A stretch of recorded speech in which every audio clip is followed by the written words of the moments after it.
Earlier this hour, we heard from Longmire author Craig Johnson, and the show the same name is filmed right here in New Mexico. Our state has offered financial incentives for films and television shows to come here for several years, but not everyone agrees on whether those incentives are working. But what's the state of the local film industry today? Our correspondent Megan Kamerick sat down recently with a few leaders in the industry to talk about what's working and where things might go from here. Thank you all for joining us on New Mexico in Focus. I have Ann Lerner. She's the director of the Albuquerque Film Office. Eric Witt is the director of the Santa Fe Film Office. He was the media industries liaison with former Governor Bill Richardson. And Karen Sequoia is an actor and production coordinator with the Maine Film Crew Union, IATSE. Thank you all for being here. Thank you. Thanks. Eric, I want to start with you. The state just announced film and TV productions added a record $387 million to the state's economy last year, 63 major productions. Most of this activity is due to our incentives. So just briefly recap for us how we grew film incentives here, how they've evolved, and where we are today. Well, a slight correction. Okay. Megan. Most of it's due to the total overall environment that we've created for film production, including the crew base. The fantastic infrastructure we have here, the weather, the variety of locations, tremendous film office runners like Ann Lerner, who's one of the top, recognized internationally as one of the top in the business. Incentives these days kind of get you in the game. You know, they're kind of the ante to get you in the game, but there are a lot of other things that determine whether a production comes here or not. Having said that, yes, the brief history of film production in New Mexico, we were one of the first to start incentive programs in the United States. Under Gary Johnson. They were first passed under Gary Johnson and then greatly expanded under Governor Richardson. And this became a model. Now it's kind of spread, you know, throughout the United States and to many other major production companies, such that a major film and TV production doesn't occur anywhere in the world in a territory that does not have an incentive these days. It just doesn't happen. Whether that's good or bad is up to debate. Different programs are structured differently, but again, we were one of the first to really get in and drive that industry. And you know, our motto from the beginning, as we've talked about in the past, was we didn't want to compete with Hollywood. We wanted to capture films that were already leaving Hollywood, going to Eastern Europe, going to Canada, going to New Zealand, going to Australia. And we were very successful at doing that, such that, again, these incentives have proliferated throughout the U.S. and around the world, and now that's just the operating standard. Now, basically, productions spend they make their film here, their TV production, and then they go to the state and say, we spent this much, and this is our local spend, and we want 25%, 30% Correct. back of what we paid in taxes. Yes, that's how it works.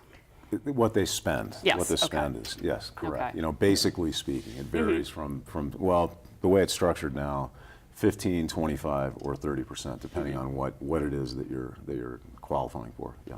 But Ann, we also structured the incentives when Eric was with Governor Richardson so that companies have an incentive to employ local people and to train them up. What has that done for the film environment here? I think that our reputation of having really strong film crew is well known. And I just want to say that Eric Witt was a huge force in getting these incentives written. And, you know, congratulations, Eric. I mean, Well, to everybody. well, it was really, you know, it was really Eric. But the state offers a program called FCAP, Film Crew Advancement Program, that's like JTIP, that allows people, let's just say you had a fourth grip who wants to be a dolly grip. The only way you can really learn to push a dolly is by doing it. And the state rewards the production company for allowing people to move up. And I've had productions say that our crew are hardworking, they're on time, you know, they're problem solvers, very, very complimentary things about the New Mexico crew. Karen, you are part of this sort of workforce now that we have in New Mexico. Yeah. So talk a little bit about that. You started out as an actress. Yeah, I started out as an actor, and I still act occasionally, but it's just fantastic to have the opportunity to move into something that, has legs, working as a production coordinator, as an assistant production coordinator, and being a part of, making New Mexico have a lasting film industry, and being involved, with Eric and with Anne and the film community here. The crew in New Mexico is outstanding. Why did you decide to move into production coordination? Exactly, tell people what that is. Yeah, so production coordination is all the logistics, in the office. So we handle all of the day-to-day movement of the production. So handle the contracts and the distribution of all the documents and sort of, all the glue that keeps things together with regard to administrative things. So I had an opportunity here in New Mexico to have someone mentor me and, was taught sort of like from the ground up. And so it's a fantastic opportunity to just be here and to work with the New Mexico crew. And we saw recently this week, Hugh Jackman took a selfie. I love on that. Sandia Crest. On Sandia Crest. How cool was Nice that? shout out for Right. Albuquerque, New Mexico. Right. But beyond that, what does this do for the local economy? Are they using local businesses? Oh, absolutely. Let me give you an example. Mama's Minerals rented $40,000 worth of their gemstones to a production last summer, and they got a percentage of it back. And it was also agreed that if something were broken or if something wasn't returned, it would be paid for. Now, who would have thought that a gem company would be an example of somebody who's highly successful benefiting? It benefits almost every industry.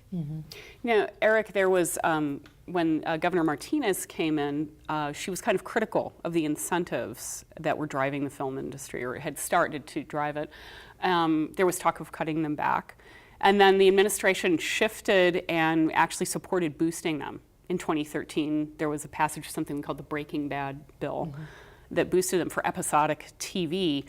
What was the impact here in the state of sort of that fluctuation? I know you left for a little while and came back. So, I mean, what happened? Well, it's tied to one of the things that's unique about New Mexico's program is the degree to which our incentives are focused on local businesses, local workers. Many other territories and states allow you to bring in, they'll give you incentives on everything that you bring in from out of state. So you can bring a crew from out of state and get Crew, incentives on vendors, them? equipment, and get incentives on them, right? That, to us, didn't make sense. So we did not allow that, with very few exceptions, and still. It's massively focused on creating jobs and retaining production money in the local community. That's what this is about. We're not doing this for Hollywood. We're doing this for us, for our people, our businesses, our workers. That's why we got into this business to begin with. So when there is a downturn in the incentives, it has a proportionally higher impact on the local economy than it would otherwise would if you were just bringing stuff in from out of state anyway, right? So it's a double-edged sword on that. The administration recognized, the current administration recognized the tremendous impact that this industry has. As we all know, it's not a secret. The economy in New Mexico in general is challenged. We are struggling, to get the economy back. And one of the bright spots is this film industry, because as Anne said, it touches so many parts of the general economy. On a typical production, there are over 200 different suppliers and vendors. That you're coordinating. Yeah, we see the list. Right. But everything The ice, from the chicken. that's exactly Yeah. right. And gemstones. The candy lady from Breaking Bad. Yeah. Who would have thunk? But It's amazing to see those lists. Like, they're things that you just wouldn't even think about. We have the ice company comes Yeah. and brings us ice every day, and it's like, Right. all the money that's being poured out locally. I love that. That's one of the reasons I chose to stay, is to look at that. and that's those things happen. When new administrations come in, programs get Right. reviewed, and but now, as you mentioned, tremendous supporters of the So industry. one thing that did happen, though, is we have a cap in place on those incentives. Yeah. So $50 million every year. Is that going to have an impact? I mean, production's booming. Yeah. So if you take those numbers, like how many people are applying for incentives, can we give them back those rebates every year? Correct. So what's gonna happen? What's happening, and in an ideal world, they will increase that cap significantly. However, we all know the budget challenges that the state faces, but the way it's structured now is you can earn as many credits as you want in a given year, but the state is limited to paying out only $50 million. Any excesses get rolled over into the subsequent fiscal years. Which means people have to wait. which means people have to wait. So you start stacking those things up into the future, and that becomes an issue for productions that are now looking to come in who are like, well, you know, geez, if I'm last in line on that, how long am I going to have to wait? For big studio films, not that big of a deal. They're all internally financed. They carry their own production financing. The medium and smaller independents, they're the ones that Keep in mind too, Megan, that that cap has never been met since it was back in. But it seems like the more we get that it might. Well, it's it's something that everybody, of course, is looking at, but it's not it's not like when you reach it that you don't get it anymore. It just rolls over to the next year. So we have to wrap up, but I just want to hear from you guys about opportunities. We hear about Hugh Jackman, that's awesome. But what about local creators, producers, actors? Are they getting the opportunities as well? I feel really passionate about the small indie films. Because we have a pretty big indie film absolutely scene here. We do, yeah, and a lot of actors are getting opportunities. I mean, I go out on fantastic auditions, opportunities that you wouldn't have in Los Angeles, you know, as an actor that didn't have a name. And then, you know, looking at our crew list, seeing the kind of talent that's booked here, and it's great to see a 505 area code or, you know, an agent that's local to New Mexico. You have people that are really talented, that get their foot in the door here and then are able to leave if they want to, or to come back here and represent New Mexico proudly. It's, you know, Anna Gunn is from Albuquerque. That's right, I forgot You know, that. so that's fantastic. She's in a big new movie too. Yep. The IndieQ, we started in 2008, IndieQ, which is a social networking site. You can join, it's free, it's fun, indieq.ning.com. Please join. And they have events every month and screenings. We have and- every quarter at the Historic Chemo Theater downtown that the city owns. We show local shorts that are made by people. It's great. Great. Well, thank you all for coming and talking about this. Thank you. Thank Thanks you, for having us. Megan. Thanks. Thank you.